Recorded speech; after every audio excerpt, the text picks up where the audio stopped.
सूरज को देखते हैं तो भगवान का तेज दिखता है, और जब हम आईने में खुद को देखते हैं तो भगवान की सबसे प्यारी रचना दिखाई देती है, यानी हम खुद। इसीलिए खुद पर भरोसा करना सीखिए।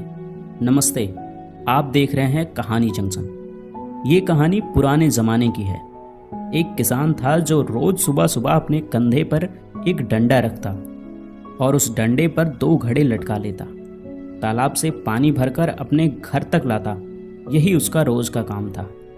अब बात ये थी कि वो दोनों घड़े काफ़ी पुराने हो चुके थे और उनमें से एक घड़ा फूट गया था। जब किसान पानी भरता तो उस फूटे घड़े में से पानी रिसने लगता। किसान जब घर पहुंचता तो 2 घड़े पानी की जगह सिर्फ 1.5 घड़ा पानी ही पहुंच पाता। जो घड़ा सही था उसे इस बात पर बहुत घमंड था। वो अक्सर उस फूटे घड़े को चिढ़ाता रहता। देखो, मैं तो किसान का पूरा काम करता हूँ, उसकी मेहनत जाया नहीं जाने देता, और एक तुम हो जो किसी काम के नहीं रहे। किसान को जब सच का पता चल जाएगा तो तुम्हें फेंक देगा और नया घड़ा ले आएगा। ये बातें सुनकर फूटा घड़ा बहुत दुखी रहने लगा। उसे लगता बेचारा किसान इतनी मेहनत करता है, लेकिन मेरी वजह से उसका आधा पानी रास्ते में ही बर्बाद हो जाता है। आखिर मैं किस काम का हूँ। एक दिन उसे रहा नहीं गया।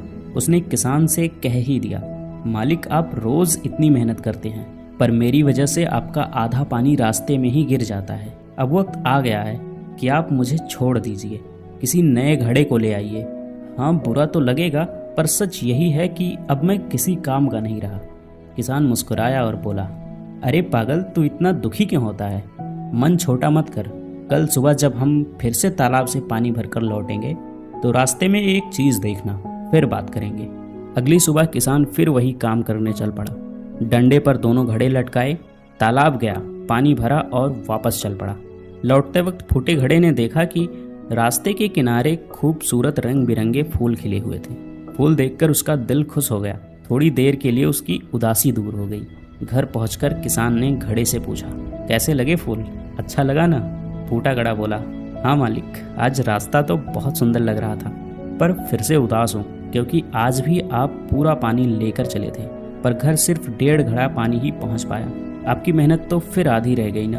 किसान ने प्यार से कहा, तुम्हें पता है, वो सारे फूल तुम्हारी ही वजह से खिले हैं। तुम्हारी तरफ ही क्यों खिले थे ये पता है? क्योंकि मुझे बहुत पहले से मालूम था कि तुम फूट चुके हो।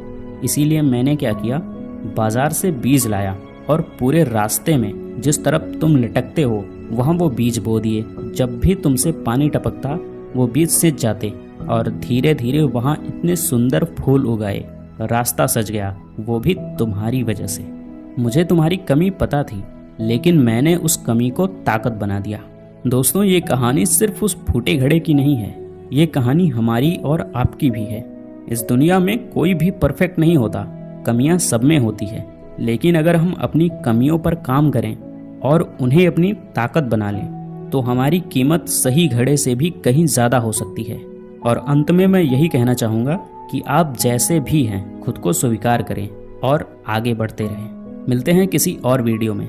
कहानी पूरा सुनने के लिए बहुत बहुत धन्यवाद। अगर आपको कहानी अच्छी लगी है तो आप इस वीडियो को लाइक कर सकते हैं और हमारी फैमिली का हिस्सा बनने के लिए